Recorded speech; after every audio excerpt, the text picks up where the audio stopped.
Oh, no manusia kok iso nentokno.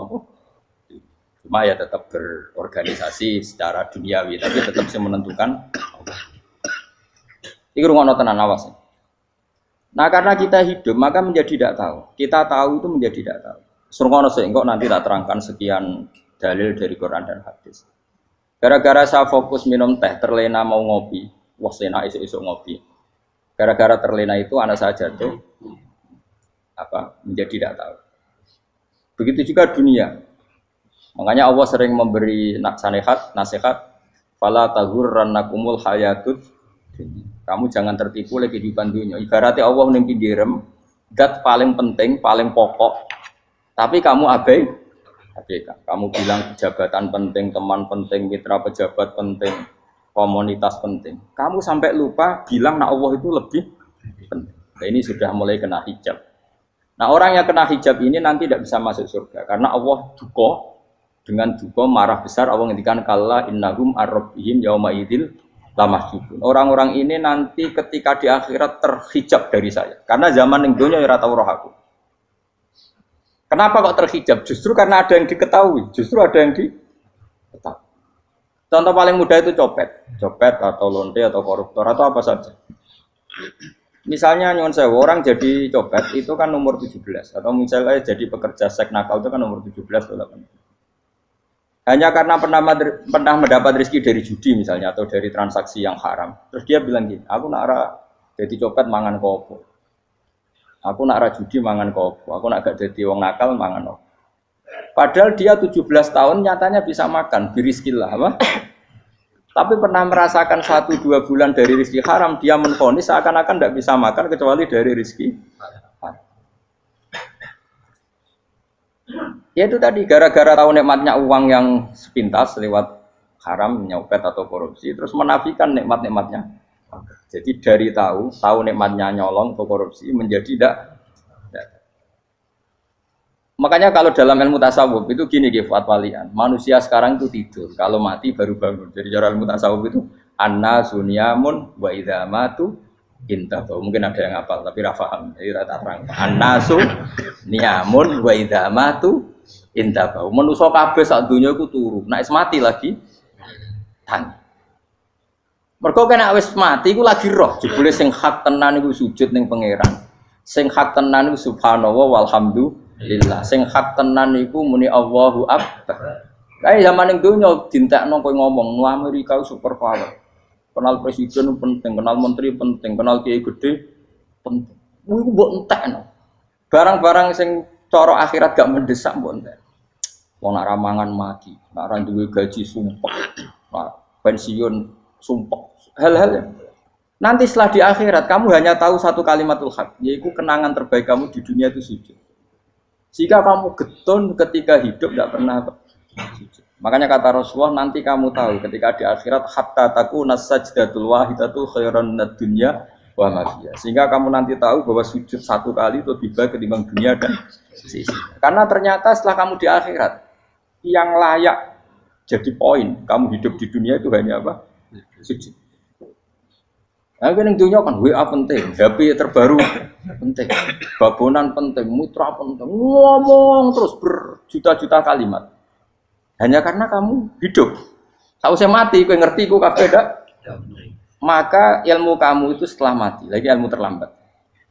Nah, pas ilmu mau terlambat itu Allah duka, kalla alhaqumut takahatu hatta zurtumul kalla saufa ta'lamun summa kalla. Terus kalla law ta'lamuna ilmal yakin la tarawunnal jahim. Pas kowe ilmumu wis bener, Gusti ternyata penting sujud teng jenengan, ternyata penting jenengan Allah. Pas roh pas wae mlebu neraka, kok wis kecewa. Ya saiki tapi wae mlebu neraka, roh wis terlambat. Mane tak warai saiki ben ora roh pas wae mlebu neraka. Kok nak roh terlambat, pas roh wae mlebu.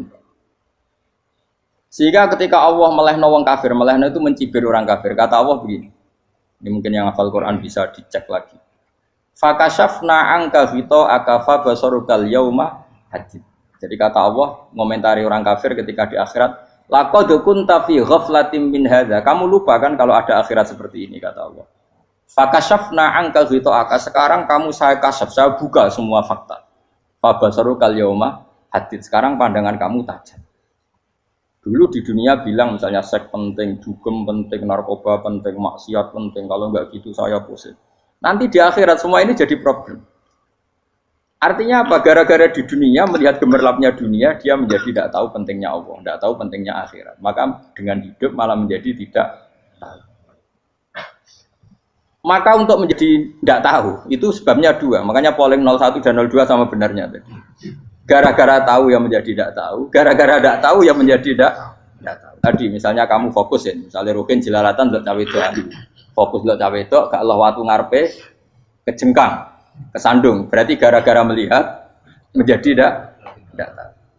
Ya kira-kira seperti itu. Gara-gara fokus delok dunya nganti ra roh hae Allah Subhanahu wa taala. Di sini Allah sering pesan fala taghurrannakumul hayatud dunya wala yaghurrannakum billahil ghurur. Kamu jangan tertipu dengan kehidupan dunia. Makanya saya itu orang yang paling fanatik sujud. Soalnya kalau suwun jenengan sing sujud.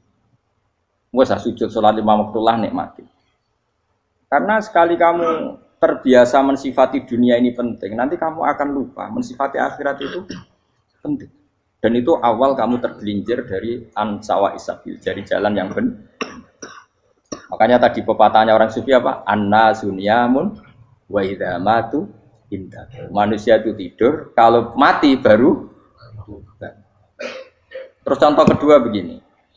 Kenapa Allah begitu murka ketika orang tidak mengerti hak-haknya Allah? Bukan karena Allah anarkis atau keras, tidak. Memang secara akal pasti begitu. Saya sampai tak beda ini. Lihat contoh gampang-gampang saja, tak wari logika. Kalau ada orang buta lewat kemudian nabrak tembok, karena apa? Karena buta kan? Buta itu maknanya apa? Tidak tahu. Akibat tidak tahu, nabrak tembok. Ya kan? Karena tidak tahu nabrak tembok, karena tidak tahu terjatuh di sungai, karena tidak tahu terjatuh di jurang. Sekarang juga sama. Orang karena tidak tahu pentingnya agama, tidak tahu pentingnya Allah, kemudian dia fokus ke duniawi. Akhirnya ya nabrak tembok. Natijanya sama enggak? Saya ulang lagi ya. Orang buta karena tidak tahu nabrak tembok. Orang fokus untuk perempuan cantik atau melihat apa, kemudian dia tidak tahu depannya juga nabrak. Untuk menjadi nabrak itu syaratnya tidak tahu apa tahu. Bisa dua-duanya. Tidak tahu ya sebabnya nabrak, fokus ke yang lain ya bisa. Maka tidak tahu ya sebab nabrak, fokus ke yang lain juga sebab. Nah mata kita, hati kita ini sudah dipenuhi hal-hal yang tidak penting, sehingga kita lupa dari hal yang penting. Kayak tadi kita mau minum kopi saja, fokus sampai meninggalkan anak main sampai jatuh. Berarti minum kopi ternyata tidak satu kebodohan. Tapi ketika membiarkan anak kecil jatuh itu adalah kebodohan. Sebetulnya makan menikmati dunia itu tidak kebodohan. Tapi ketika Anda melupakan Allah itu menjadi satu apa? Kebodohan. Ini disebut kamu jangan terlena oleh kehidupan apa? Dunia. Nah kenapa terlena? Itu kakean delok. Mulane Nabi itu ora tau delok dunia. Nabi saya ini tak latih gitu di wali, tapi muka dimah. Kulon itu belum pernah delok. Saya pernah punya kakak wakil bupati, punya teman gubernur banyak tuh. Kalau delok susu rawani, mereka khawatir senang. Nabi itu pernah, Nabi itu jenenge manusia pernah lewat itu. Kemudian tonggo-tonggone Nabi kebetulan pas pulang bawa unta-unta banyak. Itu Nabi melihat mungkin 0, sekian detik. Itu dilori pangeran. La tamuddanna ainaika ila ma matta'na bihi azwajam minhum zahratal hayatid. Jadi misalnya kayak Rogen misalnya dulu wong numpak Alphard pejabat ono sing bukakno. Enak aja nak jadi wong ngene iki. Kalimat itu direkam oleh Allah bahwa Mustafa pernah ngomong enake jadi wong iku numpak Alphard ono sing buka. Tapi kan tetap kirim. Sehingga nanti di akhirat kalimat itu direkam misalnya nanti ternyata yang numpak Alphard misalnya nyuwun sewu misalnya yang numpak Alphard tadi tetap di neraka, kamu ya ikut di neraka. Karena dia menikmati Alphard lali akhirat, kowe yo ngangen-angen kepengen seperti itu. Maka poinnya sama. Kalau pun rokok bareng. Terus ada orang sujud di musola, melarat sujud. Kowe gak pernah enake dadi wong iku. Padahal sujud itu yang menjadi orang masuk surga. Terus kowe ditakoki ning akhirat. Kowe tahu angen-angen dadi wong sujud mboten ate. Tapi dia tahu angen-angen mewah nate. Yes, seneng kono kira-kira gitu. Lha iku La tarawunnal jahim. Pas kowe roh ilmu yakin, pas wae mlebu neraka. Iki mulane tak ajari dini kiat-kiat supaya kira mlebu. Makanya latih melihat dunia gue juga kesuwen. Misalnya di konco jadi pejabat. Kalau nanti di keluarga pejabat, sampai sekarang pun saya sering punya teman. Buat nanti kalau melihat bahwa dia pejabat. Karena saya takut dosa. Saya melihat dia seorang mukmin yang sujud, yang sholat. Saya bodoh sekali kalau melihat dia pejabat. Karena itu tidak ada artinya di akhirat. Saya sampai sekarang yang saya melihat presiden orang yang mukmin, sehingga saya harus hormat. Saya melihat bupati orang yang mukmin, sehingga saya harus hormat. Melihat sampean ini wong sing mukmin, malah gue jalalan barang ini sudah mukmin plus. Jadi rasa tiga ekor tuh pinter gue jalalan. Jalalan gudul bisa gaya bisa. Gudul lu rano mana nih? Oh anu kager wong bisa maca kitab kok. Jos lah. Jadi saya ulang lagi ya. Makanya saya itu nanti kalau sampean alim sudah kayak saya, itu pasti nggak kagum sama sahabat. Sahabat itu, apalagi Rasulullah ya tentu. Sahabat dulu aja yang gampang ditiru. Sayyidina Umar ketika ditusuk oleh siapa Abu Lu'lu siapa? Al-Majusi. Abu Lu'lu itu seorang Majusi. Dan Umar itu orang pendendam. Dia orang pendendam. Tapi tentu karena dia orang baik, ya pendendamnya hal-hal yang baik. Coba kalau kamu ditusuk orang itu dendam nggak? Kira-kira sebagai manusia kan dendam. Itu tanyanya begini sama yang ya taruh sekarang orang dekatnya. Yang bunuh saya tadi siapa? Itu Abu Lulu Al-Majusi, Hulamul Muhirah. Dia budaknya Muhirah.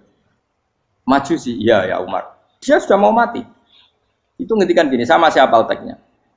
Alhamdulillahilladzi lam yaj'al maniyati biyadi rajulin sajadalaka sajdah yuhajuni biya yaumal qiyamah. Ya Allah, terima kasih sekali ya Allah. Engkau mentakdirkan saya dibunuh oleh orang yang enggak pernah sujud. Kalau saja dia pernah sujud, maka dia berhak menuntut saya dengan sujudnya untuk masuk surga. Artinya gini, kalau dia ditusuk orang yang pernah sujud, misalnya Sayyidina Umar kok ditusuk oleh Ruhin, kemudian Umar Ruhin masuk neraka, aku tetap wedi Gusti. Isowai sujudnya dia menjadikan nggak berhak masuk neraka. Artinya Umar saking hormatnya pada sujud, dia nggak berani. Jadi kira-kira kok Umar sujud kue, kok kira-kira rawani masuk anak kue mlebu neraka. Piye-piye di kekuatan sujud yang mempotensikan tetap dia masuk surga. Makanya dia seneng, dendamnya kesampaian.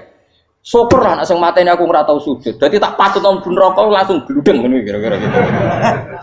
Saking hormatnya ambek sing jenenge sujud. Tapi kita sekarang enggak rawong ning musala sujud. Ya jeneng wong nganggur. Otak kita ini sudah PKI lah kamu. PKI halus. PKI yang tanpa kartu, paham? Makanya Allah kalau muji sujud, enggak sampean tak latih supaya baca Quran yang benar. Kayak apa Allah bikin Ka'bah? Kayak apa mulianya Ka'bah? Itu dibikin Allah untuk apa? Lil akifina wa satusai warrukais sujud, dan untuk orang-orang rukuk dan sujud. Ketika Allah menurunkan rezeki di bumi dan di langit, itu perhitungannya Allah mau sitok asli. Rabbana liyuqimus shalah. Faj'al afidatan minan nas tahwi ilaihim warzuqhum inasam. Gusti ben nak sujud ku kuat. Piye-piye menungso nak ramangan ra kuat. Nak is kuat di tenaga yo ben sujud. Liyuqimus shalah. Ketika Allah muji orang baik atau ibunal abidunal hamidunas saihuna satruse arraqiunas sajid. Yang rukuk yang sujud. Karena tadi ketika nanti Anda di akhirat, kenangan terbaik Anda di dunia itu hanya sujud. Liyane iku coba misalnya kene akhirat terus video disetel sih. Pas kongkoi-kongkoi ning perapatan. Bariku nglamonem disetel. Mungkin jadi pegawai negeri ngayal gajinya sakmene, engko sakmene gue ayo, wan terekam kabeh. Oh rai sini wong. Terus apa idola sing duwe wadah sing tumpakane Alfa di sekretaris saya. Iku mbok neng utakem iku berpuluh-puluh tahun. Dan itu jumlahnya poinnya misalnya 100.000. Bareng idol anu Kanjeng Nabi mau 10%, cuma gayanya maca sholawat, tapi sebetulnya agak tahu bayangno ini miskinan Mbak Amit nih miskinan. Gayane maca sholawat aku teke ora tahu pengen melarat koyo. Itu direkam. Makanya dari Habib-habib sing alim-alim niku almar'u ma'aman ahabba hada targhib wa tarhib. Kita ini kan sering dimotivasi mubaligh. Mubaligh itu kan saya naik dhewe nak ngomong. Harus pokoknya seneng Nabi swarga. Dari Habib-habib sing alim nak ngritik, masalahnya dawe mu almar'u ma'aman ahabba. wong dibarno wong sing disenengi. Apa kamu bisa menjamin seneng Nabi saudure seneng wong-wong itu? Jangan-jangan kita lebih berkeinginan seperti orang tertentu yang kaya raya, yang terkenal, yang hebat. Meskipun kue oleh sana muni seneng Kanjeng Nabi. Jangan-jangan status cinta kita terbukti ke orang itu. Iya toh, misalnya gambarnya pasang neng kamar, puas. Partai, uang, kuasa. Terus kue nyumbang masjid nyuwun sewu mau 50.000. Tapi bareng nyumbang untuk kemenangan orang itu 10 juta. Nyebut wong itu satu hari 100 kali. Nyebut Nabi pedak sholat. Bareng dihitung, dipoling mbak malaikat. Disurvei buat dipoling orang-orang pokoknya. Dengan cara begini status senangnya orang ini ke siapa? Ya, ono pengajian sholawatan nyumbang 50.000. Nanggo pemenangan 1 juta. Diundang hayya ala sholah melakukan ngenteni komat. Tapi nak diundang acara kampanye teko ngarep sedurunge 2 jam. Dari sekian di polling, terus kadar cintamu ke siapa coba? Dari sekian indikator misal cara polling. Jangan-jangan diputuskan lebih seneng ke itu. Ya sudah almarhum aman. Apa? Makanya kata orang-orang alim almarhum apa? Orang itu terserah disenangi. Masalahnya kita tidak ada jaminan lebih seneng Nabi. Ya orang ada jaminan ya saya aman misalnya. Hitung dewi-dewi, rasa menang terus kok wedi dosa, wis kadung dosa, wis kadung. Makanya Sufyan Ats-Tsauri itu dadi wali ku mangsa mergo ibadah akeh mboten. Sufyan Ats-Tsauri gurunya Imam Syafi'i dadi wali ku sederhana. Sama tak ceritane orang-orang jadi wali dengan cara yang sederhana. Tapi kan niru copy paste ya, artinya ora apa ya, KW lah. Kalau niru gak apa-apa, tapi KW kebaikan. Sufyan Ats-Tsauri itu ditanya, "Kenapa kamu sedekat itu sama Allah dan Anda keramat?" Jadi resepnya begini, Dok. Saya itu belum pernah ke masjid nunggu adzan. Paling gak setengah jam, 1 jam sebelum adzan itu saya sudah ada ke masjid. Ditanya, kenapa begitu? Ketoknya kok kawula sing elek, moroe ngenteni diceluk. Terus ngerti nak wayahe yak mono iku Allah nyeluk. Misalnya saya punya cah dalem atau saya punya karyawan, tiap jam 8 itu buka toko. Nah, bayangno itu juga. Saya punya karyawan tiap jam 8 tugasnya buka.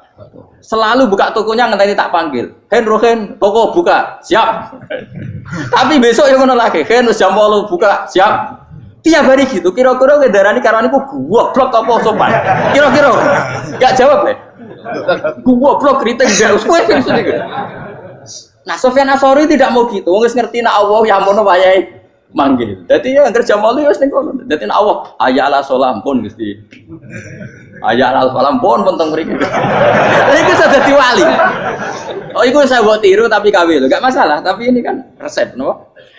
Lho mangkel lo gak kira-kira. Ana karyawan tiap jam 8 kon buka toko. Selalu marane ngenteni di pagi. Jadi wali dulu tuh punya cara muamalah sama Allah tuh luar biasa. Ya ora usah mbok tiru terus kemen dadi wali wis ra iso kadung salah. Biasa wae. Aku lah nganti saiki ya biasa wae. Aku mau masjid ngenteni mek komat ya biasa wae. Tapi aku kan iso dadi wali lewat jalur liya lah aku ya. Jalurku kan akeh. Mulang ya mari wali, sabar ning coba ya mari wali. Jane ana jalur fikir ya mari wali kan. Tapi kan loro, fikir loro. Jadi Imam Adil ya wali, di bojo judes yo wali masyhur. Ana wali ku barokah di bojo judes. Jadi ya jalur dadi wali. Wah lebih ngeri lagi.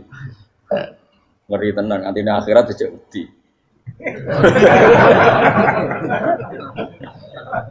Jadi anak jote wae kan. Para suami takut istri silakan baris, bareng sing wis baris, bareng sing wedok. Pak rene lho tetep moro-moro. Wah, wedi bojo kegawangan ini akhirat bahaya, you know. Yes. Bahaya wedi bojo nganti kegawan apa? Masyhur jadi cerita-cerita wali wis. Biasa ulang lagi ya. Latih, meskipun dari kecil latih. Makanya kamu tahu kenapa Quran itu kalau ngendikan sujud kayak gitu spesial. Balillah fa'bud wa kum minas syakirin. Jadi meskipun kita di dunia umumnya orang saya makan, saya minum. Saya juga punya istri, punya keluarga. Tapi saya belum pernah melihat anak saya itu sebagai anak saya. Saya kalau melihat anak saya ini teman sujud saya, nanti yang meneruskan sujud saya. Saya tenan kulon bolak-balik ditanya istri saya dan agak-agak marah. Gus Pak, kenapa kamu hormat sama anak sampai gitu? Kalau nanti manja gimana? Kalau terlalu manja, saya bilang itu udah anak saya. Itu nanti yang meneruskan sujud saya, meneruskan rukuk saya. Saya nanti pasti mati. Dan saya butuh di bumi selalu ada yang sujud sama Allah. Dan itu yang paling dalam otoritas saya itu anak saya. Orang lain itu enggak dalam otoritas saya. Jika kita melihat anak itu ini penerus sujud saya, penerus rukuk saya. Kita enggak sudah duniawi sekali. Rumah tanah, anak tua ben di rumah. Kapitalistik. PKI lah pikirannya yang ngono, Cina yang ngono. Wong fasek-fasek ning dalan ngono. Kowe nggawa jalalan ngalor itu PKI ngono. Jadi dulu itu kalau para nabi donga fahab li milladunka waliya yarisuni wa yarithu min ahli Yakub, seorang turunan yang meneruskan tradisi sujud, tradisi. Sehingga ulama-ulama dulu kalau dongakno anake ya min ahli sujud, wa min ahli Al-Qur'an, wa min ahli sunnah napa? Enggak apa-apa kowe seneng donya gak apa-apa. Ora usah tak warai wis seneng dhisik. Paham? Dadi ora usah cara Gus Bak ra apa. Ora usah tak arani ra apa-apa wis mbok lakoni. Makanya kula suwun sangat. Sujud itu luar biasa. Nanti kamu di akhirat kenangan terbaik Anda di dunia adalah pernah apa? Sujud. Bayangkan kalau itu jadi orientasi Anda. Anda berpolitik, melok partai Gerindra, Golkar, PDI supaya jadi penyuara sujud tidak dilarang di Indonesia karena umat Islam mayoritas. Sampai mayoritasnya sampai pejabat rasolat rawani. Juga pejabat rasolat bakal dipilih. Itu berarti kamu berpolitik niat bikin satu pressure supaya standar orang benar adalah sing nopo sujud itu ya benar. Kok yang kaya kerja biar bisa beli tanah untuk masjid. Yang orang miskin ikut menopang supaya masjid itu berdiri. Semuanya orientasinya menuju apa? Sujud. Jadi tidak sujud itu harus jadi wong khusyuk sing goblok terus sujud terus. Tahu-tahu negara dikuasai komunis misalnya. Terus akhirnya sujud gila. Termasuk menciptakan satu suasana Islami di negara ini juga berarti menciptakan keberlangsungan sujud. Karena dengan suasana Islami berarti sujud tidak dilarang bahkan dianjurkan dan sebagainya. Ini penting saya katakan karena kalau tidak diingatkan ruwet. Nabi itu pernah punya anak dalam. Anak dalam itu setelah mau boyong terus santri itu ditanya, kamu minta apa sama saya? Ya Rasulullah kasih waktu 1-2 hari mau saya pikir. Karena yang menanyakan orang yang sayyidul awalin wal akhirin setelah sekian 2 hari, minta apa kamu? Jalur Anda gak tanggung-tanggung. As'aluka murafaqataka fil jannah. Saya minta jadi temanmu di surga. Oh Nabi kaget tuh. Kok kalian diwarai wong? Mboten terjemah. Kok Nabi diwarai wong ndak ada ya. Terus kenapa kamu minta itu? Kata tadi, kalau saya minta dunia itu nanti zailah, dunia itu pasti hilang, faniyah pasti hilang. Maka yang abadi adalah saya jadi temanmu di surga. Tapi apa kata Rasulullah Jabe? Fa'inni ala nafsika bikasrotis sujud. Ya sudah kamu bantu saya, kamu memperbanyak sujud. Kayak apa? Nabi pun mintanya fa'inni ala nafsika bikasrotis sujud. Saya bantu untuk menolong diri kamu memperbanyak apa? Makanya di pertama surat turun itu ada wasjud, kamu bersujud dan kemudian mendekatlah kepada Allah. Tapi sekarang enggak, karena kita kena hijab duniawi, mitra penting, semuanya penting dan semuanya penting itu makna di hati kamu adalah khadun. Bahkan ngidolakno kiai perkara khadun nafsu, kowe nak dadi kiai gede. Wah, teko ditolak Al-Badru. Wale napu pidato MC ini muni Saiful Fadilah wal Karomah, bos sauni-unine MC. Baru disangoni dihormat. Tekan muji ulama wae dari segi ya baru bisa wayo akeh macam-macam. Utek nek elek, tekan muji ulama wis dari segi. Makanya saya ini termasuk ulama, kalau kan saya ngebis biasa. Kalau jarang kerso di panggungnya seneng dulu. Supaya semua ulama udah dipandang secara apa? Dunia. Saya sampai sekarang ngedus anak kula biasa. Teng pasar gitu biasa, kula marung teng pasar mangan gitu biasa. Nak seneng kula ben atas nama wong alim karena apa? Kalau kita terlalu menikmati dunia, lama-lama orang seneng ulama juga dari sisi dunia. Keren dadi kiai teko disualami dicucupi munggah. Ya enggak apa-apa itu enggak dosa sebenarnya, tapi takut saya utek elek-elek ini ngidolakno perkara duniawi, show-nya itu lho, Pak. Jadi aku ini tak pikir teko ngaji bar wis warmu paham karmu ora karep. Mulan ngarep ora ngaji karmu. Mesti rugi kowe ya, aku tenang ae aku. Ben orang itu latihan ikhlas, napa? Latihan. Kalau kadang gitu protes mbek tiyang-tiyang. Gus, jenengan sekali-kali nak tidak tak derekno kok umum. Aku tuh tidak mengharamkan itu, meneh kula dereng tuwa.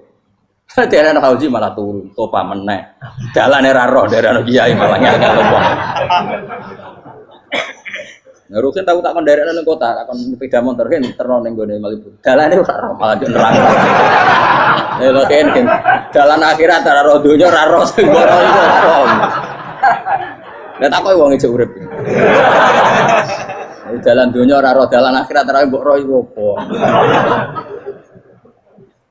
Repot. Jadi kenapa saya tidak mau, bukannya menolak, saya senang kalau kiai-kiai terhormat, senang sekali. Saya senang kalau ada ulama dihormati, karena supaya jadi tradisi ulama itu terhormat. Tapi jangan semua ulama mau dihormati, nanti lama-lama jadi siklus. Akan mencintai kiai saja karena fasilitas. Saya senang jadi imam masjid akbar, masjid Istiqlal, imam besar. Senang mergo kenal presiden, datang dikawal. Senang jadi sudes, wah keren, sholat ngarepe Ka'bah, teko dikawal askar. Ya kalau senang karena itu kan berarti menjadi dunia. Itu sirinya kenapa Rasulullah ketika ba'da Fathi Mekah sudah menguasai Mekah, sudah naklukkan Mekah Madinah. Nabi itu satu hari terbiasa mau sarapan saja kadang nggak ada yang dimakan. Tanya ya Aisyah apa saya bisa sarapan? Enggak ya Rasulullah. Ya sudah saya tak puasa. Supaya tetap terkontrol bahwa umatnya mencintai beliau bukan karena kebesaran. Itu Rasul. Itu setelah periode Mekah loh, jangan kira itu periode Medina. Apa? Itu periode apa? Medina loh. Periode yang setelah Nabi punya segala. Tapi Nabi tetap seperti itu. Kenangannya Aisyah sebagai istrinya apa coba? Dia cantik, cantik sekali. Aku tahu dia jatuh turun ngarepin Nabi terlentang. Ya Nabi tetap sholat. Nah beliau sujud sikilku tak ingkret no.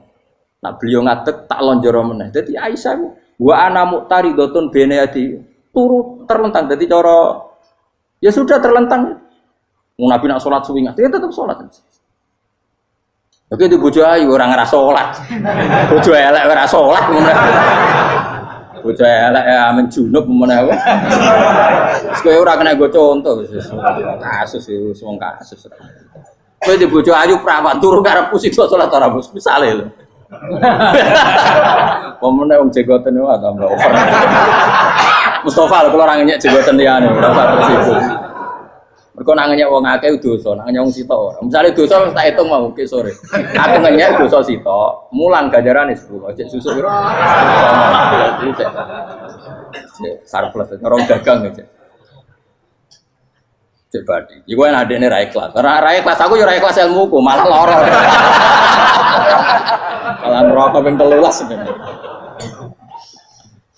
Makanya ini dipikir ya, saya ulang lagi harus dipikir secara matang-matang bahwa kita tidak boleh terlena oleh kehidupan dunia.